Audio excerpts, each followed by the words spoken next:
नमस्कार, स्वागत है क्रिप्टो मार्केट ज्ञान हिंदी में, जहां हम आसान भाषा में क्रिप्टो की दुनिया को समझते हैं। कल्पना कीजिए एक ऐसी तकनीक की जो खामोशी से दुनिया की सबसे मूल्यवान संपत्ति बनने की राह पर है। एक ऐसा रहस्य जिसे आज भी बड़े बड़े विशेषज्ञ पूरी तरह से सुलझाने की कोशिश कर रहे हैं। एक ऐसा डिजिटल ढांचा जो हमारे भविष्य की अर्थव्यवस्था को नए सिरे से लिख रहा है। आज के इस विश्लेषण में हम इसी आर्थिक और तकनीकी क्रांति के सबसे गहरे रहस्यों से पर्दा उठाएंगे। आइए इस अद्भुत यात्रा पर चलते हैं और देखते हैं कि इथेरियम 2030 तक हमारी दुनिया को कैसे बदलने वाला है। $1,70,000 ये कोई साधारण संख्या नहीं है। ये आर्क इन्वेस्ट जैसी विशाल और प्रतिष्ठित संस्था का वो अनुमान है जो मानती है कि 2030 तक इस डिजिटल तंत्र के केवल एक सिक्के का मूल्य यहां तक पहुंच सकता है। जरा सोचिए, एक ऐसी आभासी संपत्ति जो कुछ साल पहले तक वजूद में भी नहीं थी, आज दुनिया के सबसे बड़े निवेशकों का ध्यान अपनी ओर खींच रही है। ये आंकड़ा सिर्फ चौंकाता ही नहीं है, बल्कि ये सोचने पर मजबूर कर देता है कि आखिर इसके पीछे की असली ताकत क्या है।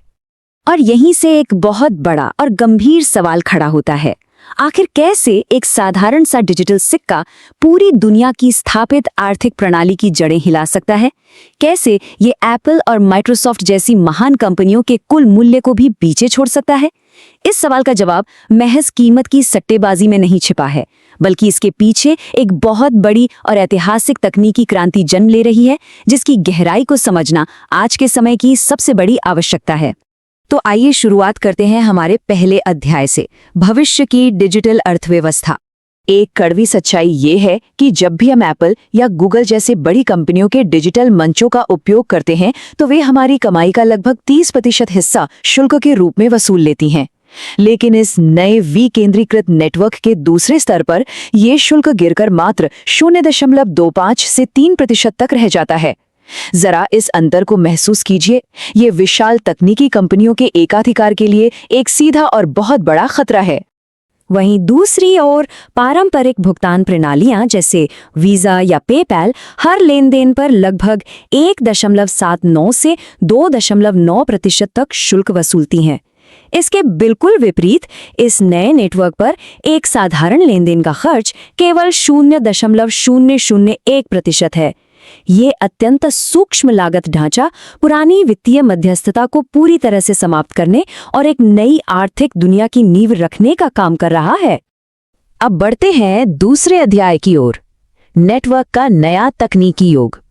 मई 2025 में पेक्ट्रा नामक सुधार से शुरू हुई ये यात्रा तकनीकी विकास की एक अभूतपूर्व कहानी है। इसके बाद दिसंबर में फुसाका अपग्रेड इस नेटवर्क की क्षमता को कई गुना बढ़ा देगा, और फिर 2026 में ग्लैमस्टरडैम और हेगोटा जैसे सुधारों की पूरी तैयारी है। उठाया गया हर एक नया कदम भविष्य के अरबों उपयोगकर्ताओं के लिए इस नेटवर्क को और भी अधिक विशाल और मजबूत बना रहा है। इन सब में सबसे महत्वपूर्ण और क्रांतिकारी तकनीकी सफलता है पीयर डैश। इसे बहुत ही सरल शब्दों में समझते हैं। ये प्रणाली डेटा को इस तरह से जांचती है कि नेटवर्क को चलाने वाले कंप्यूटरों की ऊर्जा और इंटरनेट क्षमता की आवश्यकता 85% तक कम हो जाती है। यही वो जादुई खोज है जिसने नेटवर्क के विस्तार की सभी बाधाओं को तोड़ दिया है और लेन देन की लागत को हमेशा के लिए जमीन पर ला दिया है।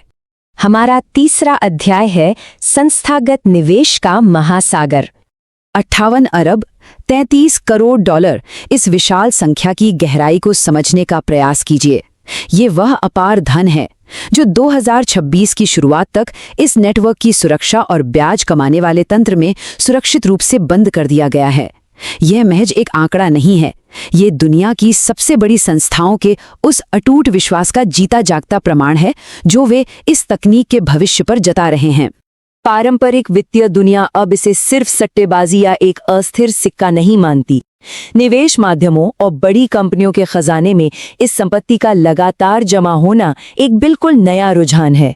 छोटी अवधि के व्यापार से हटकर लंबी अवधि के निश्चित मुनाफे की ओर बढ़ता हुआ ये कदम स्पष्ट करता है कि ये नेटवर्क अब दुनिया का एक बेहद भरोसेमंद वित्तीय बुनियादी ढांचा बन चुका है। अब बात करते हैं चौथे अध्याय की, निर्माताओं की सबसे बड़ी सेना। 2025 में पूरे बाजार में मंदी छाए रहने के बावजूद इस नेटवर्क ने 16,000 से अधिक नए निर्माताओं को अपने साथ जोड़ा। इसने सोलाना और बिटकॉइन जैसे बड़े दिग्गजों को काफी पीछे छोड़ दिया। ये साफ तौर पर साबित करता है कि जब बात नई तकनीक के निर्माण की आती है तो दुनिया भर के बेहतरीन दिमागों की ये आज भी निर्विवाद रूप से पहली पसंद है। जहां प्रतिभा जाती है वहीं भविष्य का निर्माण होता है। और अगर कुल सक्रिय निर्माताओं की बात करें तो ये संख्या लगभग 32,000 तक पहुंच जाती है। ये कोई साधारण समूह नहीं है, बल्कि ये इंटरनेट के तीसरे युग के भविष्य का दिन रात निर्माण करने वाली एक पूरी की पूरी सेना है। यही वो मजबूत और अडिग नींव है जिस पर आगे के सारे चौंकाने वाले अनुमान टिके हुए हैं। और अब हम पहुंचते हैं अपने अंतिम और सबसे रोमांचक 5वें अध्याय पर, चरम मूल्य अनुमान। इन आंकड़ों को ध्यान से देखिए। वैन एक का मानना है कि 2030 तक इसका मूल्य $22,000 तक जाएगा। स्टैंडर्ड चार्टर्ड ने इसे $40,000 पर आंका है। आर्क इन्वेस्ट का शुरुआती अनुमान $1,70,000 का है और स्टोन एक्स का आंकड़ा $12,621 है। यहाँ ये स्पष्ट कर दूं कि हम किसी भी दावे का समर्थन या प्रचार नहीं कर रहे हैं, बल्कि पूरी निष्पक्षता के साथ ये दिखा रहे हैं कि दुनिया के सबसे बड़े वित्तीय दिग्गज अपने शोध के आधार पर क्या अनुमान लगा रहे हैं। इस संदर्भ में आर्क इन्वेस्ट का एक कथन अपने आप में बहुत गहराई लिए हुए है। उनका स्पष्ट कहना है कि जैसे जैसे वित्तीय सेवाएं इस डिजिटल श्रृंखला पर आएंगी, ये विकेंद्रीकृत नेटवर्क मौजूदा वित्तीय मध्यस्थों का हिस्सा पूरी तरह से छीन लेंगे। ये कोई मामूली बदलाव नहीं है, ये सदियों पुरानी स्थापित बैंकिंग प्रणाली के एकाधिकार और उनके अस्तित्व के लिए एक बहुत बड़ा खतरा है।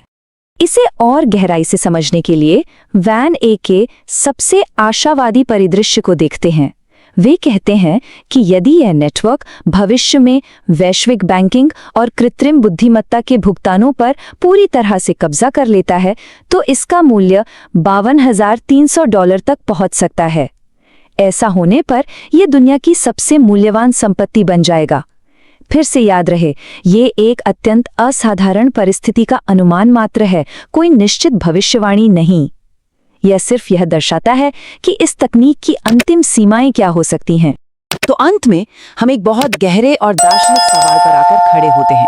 क्या सचमुच हमारे सामने वैश्विक वित्तीय इंजन के खामोशी से बदले जाने का इतिहास रचा जा रहा है, या ये सिर्फ एक बहुत बड़ा और महत्वाकांक्षी तकनीकी सपना है? जवाब चाहे जो भी हो, लेकिन एक बात पूरी तरह से तय है, आने वाले कल की दुनिया हमेशा के लिए बदलने वाली है।